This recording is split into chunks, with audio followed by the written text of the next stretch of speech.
Hey everybody, Fletch from All Things Overlanding here. On today's episode of the podcast/vlog, I'm going to be talking about a topic that has kind of started to become an issue for me, which is simplicity versus complexity. So if you've watched some of the previous episodes or listened to them, I've previously talked about necessity versus comfort. And so back then when I made that episode, I had all this stuff in my truck and I was bringing all this stuff and I never really thought about, is it necessary or am I just bringing it to glamp, or is it even stuff that's worse than that where I may not even use it, right? Like I'm just bringing so much stuff to try and be super overlander-ish that I had gear that there was no chance I would ever use, like rain gear when the weather was supposed to be totally dry, or things like that, right? You need to be prepared, but I'm talking about like short overnight trips or 2-day weekend trips, that sort of stuff. So on this episode now, I've kind of cut way back on just the pure amount of stuff that I've got, but I feel like, especially with the drawer system and the solar setup, my complexity has increased. So again, on this episode, I'm going to kind of touch on that. I'm going to talk about simplicity versus complexity, the pros and cons of each, and, at least in my experience, kind of what I'm trying to do to combat the issues that come with both of those things. So if you want to learn more about that, stay tuned.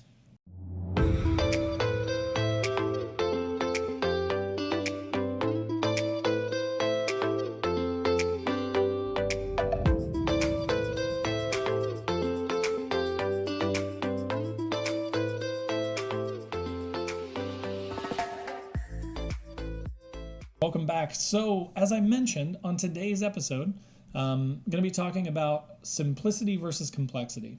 Again, we've touched on too much stuff, not enough stuff, stuff that you bring stuff that you bring that's necessary versus stuff that you bring that may not be. That's not what I'm going to talk about on this episode. On this episode, I'm going to talk about the benefits of having something super simple. So, like for example, let's talk about rigs, right? So you have a couple options, and you have more than this, but let's just keep it simple for sake of argument, right?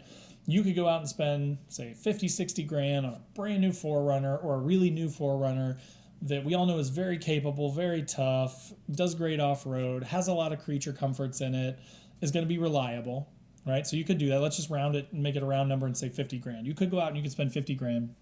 And of course, I'm always thinking of things from a budgetary standpoint, right? Because I'm a cheapo, right? So being a budget-minded overlander, like 50 grand for me is, probably honestly almost 5 times what I have total in my whole rig with all my modifications and everything, right? So for me, that's like a big jump. But you get some benefits with that, right? Like my truck is an 05, so now it's 15 years old. It has 132,000 miles on it.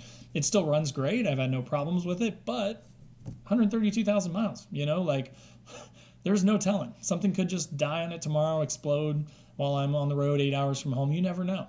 I'm fairly confident that it won't. I've had really good luck with the Xterra. I've taken it to West Virginia, to Wisconsin, to the UP in Michigan in the dead of winter, like January, and it's been great. It's been super reliable. But, that's the trade-off, right? So you could look at a really complex, really new rig, and you get some benefits with that, which is, more reliability, a longer lifespan because it's a newer vehicle, more creature comforts, more, USB charging points default from the factory versus an older vehicle that maybe just has a cigarette lighter, right? But then the trade-off for that is if something were to break on the trail, let's say, it's going to be a lot tougher to fix a 2020 4Runner, potentially, right? I know 4Runner guys, you can tear me up in the comments below. I still don't think they're super, fancy, over-engineered, ECU'd up trucks, but it would be a lot harder to find parts for a newer vehicle oftentimes than it would be for like a really common older vehicle. Also from a reliability standpoint, the more technology that you pack into stuff, the more electronics that you pack into stuff, the more, power opening lift gates and all that stuff that you pack into it, the more of a chance you run that some of those things could malfunction and they're going to be difficult to repair or impossible to repair if you're on the trail. Versus, again, the simplicity of an older rig, like an older 4Runner even, or an older Xterra or something like that. It's just a simple, trucky truck that is, has been built for the last 15 years, basically, fairly unchanged, except for some small improvements, from, 2005 to 2010. And from first gen to second gen, going from the supercharged 3.3 to the, VQ40, which is a little bit more reliable, still puts out more power. You don't have to worry about the problems that come with the supercharger. So what I want to point out there, though, is older isn't always necessarily simpler or better, right? Like the Gen 1 Xteras had some of them, the off-road trims, and that, well, you guys can correct me if I'm wrong. I don't know what trims. I think it was off-road and SE had superchargers, but I'm not as much of an expert on the first gen. So post up down below and tell me that I'm wrong and correct me, please. But those first gen trucks with the superchargers had some issues with them. There was some reliability stuff with them for sure, comparatively, right? Like still, again, it's a Nissan. It's a relatively reliable truck, and I know there are a ton of guys running them, so I'm not talking crap about you guys at all. But then when you went to the 4-liter, right, like most of those 4-liter trucks are 200, 250, 300,000 miles with no problems, and maybe like radiator replacement, fix the SMOD issue, the strawberry milkshake of death issue, where you swap a couple tubes to keep the coolant from mixing with the transmission fluid, that sort of stuff, which that was corrected later on in the Xteras, and most of them had a recall and it got fixed anyways. But so a simpler, older vehicle like that is oftentimes, especially for, trail stuff, a better option, even though it may not be as new, or it may have more miles, or it may, not have as many features. I think that's part of why Jeeps are so prevalent in the overlanding and off-roading scene, right? Like the CJ to TJ, like there weren't a ton of changes that went into those trucks. Back when I had my XJ, that thing was basically a Wrangler with a wagon body on the back of it, right? And I mean, it didn't have the coils all the way around. It had the leaf springs in the rear. There were changes. I'm not saying they're the same truck, but they were made of very similar components. That 4-liter was in all the trucks, right? The WJ, the ZJ, well, WJ still got forward for a while, didn't it? Anyways, ZJ for sure, XJ, TJ. Okay, you can see I'm not a Jeep guy either, but I know a little bit. But so those old inline 4-liter 6s were like great motors, transmissions were great. So something like an old XJ is another good option. So you just want to think about that, right? Like, especially if you're not all that mechanically inclined, then maybe a newer truck with less miles and hopefully less chance of breaking down is what you need, because you're going to take it to a shop anyways. If it breaks down out in the middle of the desert, it doesn't matter if you had an older, simpler rig. If you're not able to work on it yourself, then go for something newer with less miles that maybe has less of a chance of breaking down. If you're more of a handy person, if you want just sort of like simple, vehicles, then you can go with something that's a little bit older, but do your research first. So you can see there's benefits of both, right? It's kind of like people that lease a new car and just get a new one every 3 years. They very seldom have to deal with any sort of like real maintenance on a vehicle. And they get that benefit of having a newer vehicle with less miles that's really nice, still smells new, has the newest features on it. But the downside to that is, another downside is it could cost you a lot of money if you smash that into a tree, right? So if you had a 2024 runner and you scraped it on something or got pinstripes down the side, like I would feel a lot more pain in my heart than I do on my 05 Xterra that's already scraped up anyways, right? So there's, some benefits to having the newer, more complex vehicles. There's also some cons. And then on the older vehicles, there are some benefits for sure, but there could be some cons too. So you want to do your research. You want to find a good platform that is simple enough that you can work on it and carry some spares of, axles or whatever may be common issues with your vehicle, and be ready just in case. But it also saves you a lot of money too. So if you have a cheaper vehicle, then you have more money to do repairs or things like that if you needed to. So some other examples of that, right? So like I mentioned with my solar panel, that has sort of, as I've reduced just the overall gear, and now as I start to, mock up and draw up this rooftop tent, I can already see other gear that's going to move up to the roof, which is great because it's going to save me some more space inside. But conversely, at the same time, I've increased my complexity immensely. So now I've got, I'm in the process right now. They're pretty much done. I just need to wire up a ground on them, and then I'm done.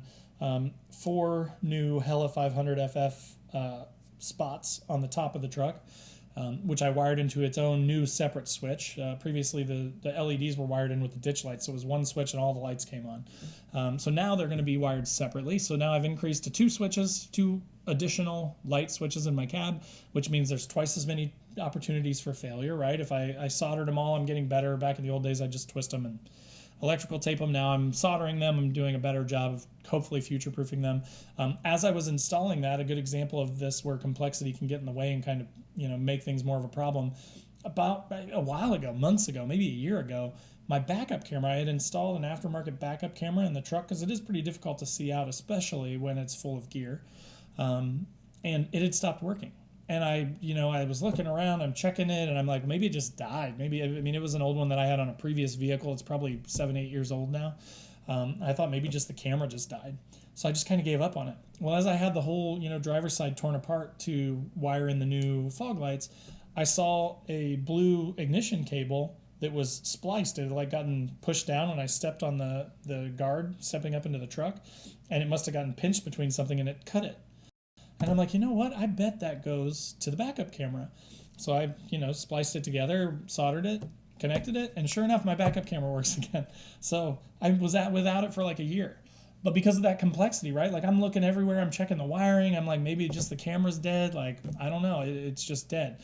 And so I've dealt with that pain for the last year because of that additional complexity. It's a nice thing to have a backup camera, but I've gotten much better with my mirrors because I didn't have it, right? So that simplicity of not having it made me a little bit of a better driver, which is a pro. But then having it back is also a pro because now I can see behind me better. You see, so there are pros and cons to each of these, and I feel like the best way to solve for that is to weigh it out, right? Like for me, the backup camera is a worthwhile, inclusion for my truck because that makes backing up in a tight spot a lot easier. Eventually, I want to add a front camera too because, especially with the solar panel on the hood, it's really difficult to see down in front of me. If I come up to an obstacle that drops off, especially, it's really hard to see. So that would be a nice piece of technology to add, but then it's adding more complexity. So then if I come to rely on that piece of technology and it breaks or it gets hit with a rock or it just stops working and I don't know why it's broken, just like with the backup camera, I'm going to spin my wheels and spend a lot of time trying to figure that out and track it down. So that's just an example of, so we've talked about rigs, that's an example of stuff, right? So your gear. The solar panel, again, is a very sort of tricky, complex piece of gear. So I've got the solar panel on the hood. It's relatively simple, don't get me wrong, I'm not trying to act like it's super complex and crazy, but it adds a whole new level of complexity versus just plugging things in and charging them off my battery, right? So I had to install the solar panel, run cables all the way through the side of the truck, up the back, to the drawer system, into that box where I keep the separate battery. Then I had to wire up a whole, in series set of panels basically. There's a master on off switch, a couple DC units, 2 USB port, and then like a multimeter that shows me how many volts the battery has, right? So that was a whole nother layer of complexity that I don't necessarily have to have, but it makes my life a lot easier. I feel a lot better about it. Having basically unlimited power from the sun, if I was in one place for several days, I wouldn't have to worry about whether I'm going to kill my battery because it's on a completely different system. However, if I become reliant on that and I'm on a week-long trip somewhere and something in that system breaks and I don't have the right tools or I can't track it down, then that severs basically that whole arm of my vehicle, right? The whole charging system that I use for all of my accessories, my computer, my camera gear, my phone, everything goes away. And then I've either got to take the time out of the trip to try and solve that problem and fix that complexity, or I could just go simple, like, thinking of an alternative for this. Now that I've done this whole thing, an alternative might be just to get one of those like 400 or 500 watt power generators. There's the Jackery, there's the Goal Zero, there's just tons and tons of brand. There's a company called Sun Life, which if you guys have watched some of my videos in the past, I've got their inverter in my truck. They also have like a emergency crank radio that's kind of cool that I reviewed a while ago. They have some power generators that I'm actually trying to talk to them about now because I want to check out this new one that they're about to come out with that's a 500 watt. But so you have to weigh those out, right? I felt like with, how much overlanding I like to do and how much I want to do, even if I haven't been able to do as much as I want so far, my goal is to get out as much as possible. So for me, having, the solar as a long-term solution was kind of worth it for me. But for a lot of folks, if you're just going on the weekends or if you just want to, if you're more of like throw a 10 in my truck and go out when I can and then use the truck as a daily every other day, that kind of complexity might not make sense. You might just want something that's super simple. So again, where I'm going with that is you don't have to be an overlander or to go on overland trips. You don't necessarily have to install a permanent solar panel on your hood like I did. You don't have to wire up all these extra switches and things. You don't have to get the newest, bestest, Toyota 4Runner and spend a ton of money.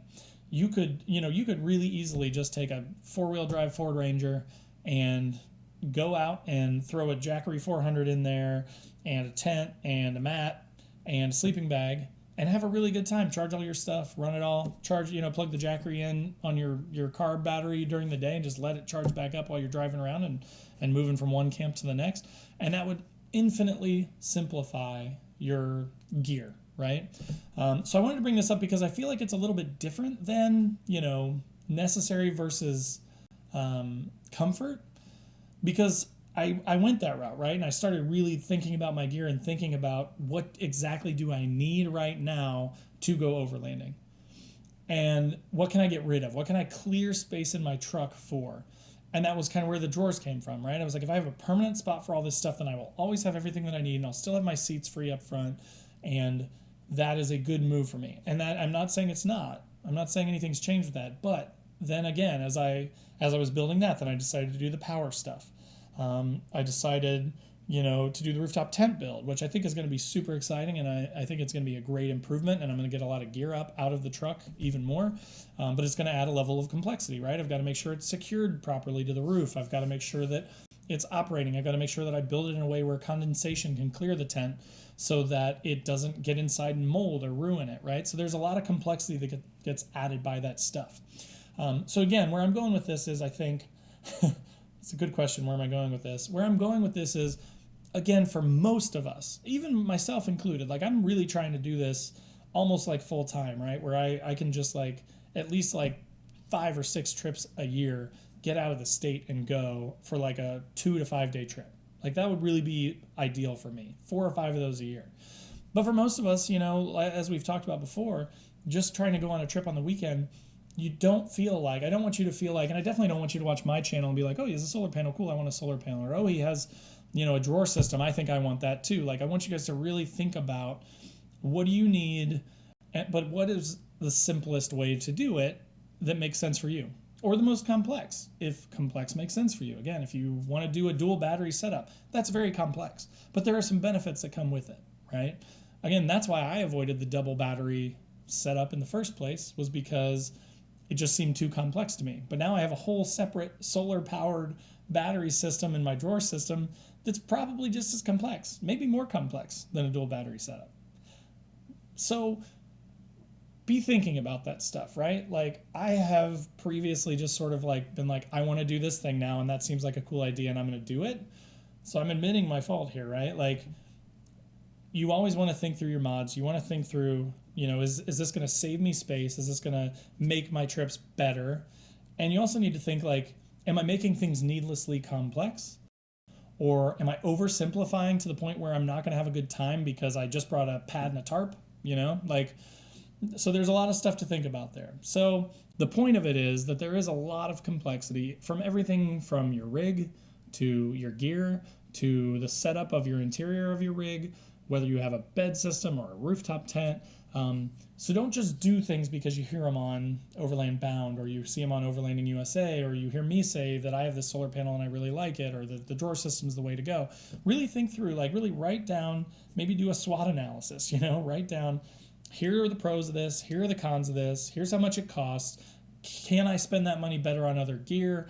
Can I keep it simpler and not have to worry as much about whether it's going to work or whether it's, like a perfect way to end this. I'm thinking about putting a rooftop tent on the truck. Once I put a rooftop tent on the truck, I will no longer be able to pull into my garage.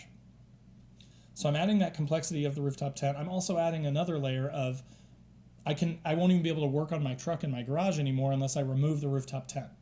So again, for me, that makes sense because I want to go on all these trips every year, but you really need to think through that. Like, do I want to mess with taking a rooftop tent off every time I have to, replace brake pads on my truck or do an oil change? If I want to get it in the garage, is that worth that additional complexity, right? So I hope that's helpful for you guys. I hope that kind of makes you think a little bit critically about your gear, your rig, the way that you're outfitting your gear or your rig for trips and things like that. because I think that's something we all need to think about, right? We all need to make sure that we're doing things that are going to benefit us, make things easier, and not be needlessly complex that causes a problem down the road. So again, I'd love to have your guys' feedback. As always, thank you guys for stopping by. Thanks for listening or watching, depending on where you're at. Please post up in the comments below. Let me know what you guys think. Have you guys had experience with things like this? Give me some examples of things that you maybe ran into that were, needlessly complex and how you solved that problem, or maybe something that was too simple and as a result you wish that you'd had something that had redundancy or backups in it, was a little more complex, that would have saved you some heartache over this super simple thing. So thank you guys again for watching. If you're new to the channel and you made it through the whole video, I really appreciate you. Please click the subscribe button below, click the bell to be notified when a new video drops. You can also check me out on Facebook and Instagram, or at allthingsoverlanding.com. So thanks again guys for watching. Have a good week, and I will talk to you soon. Take care.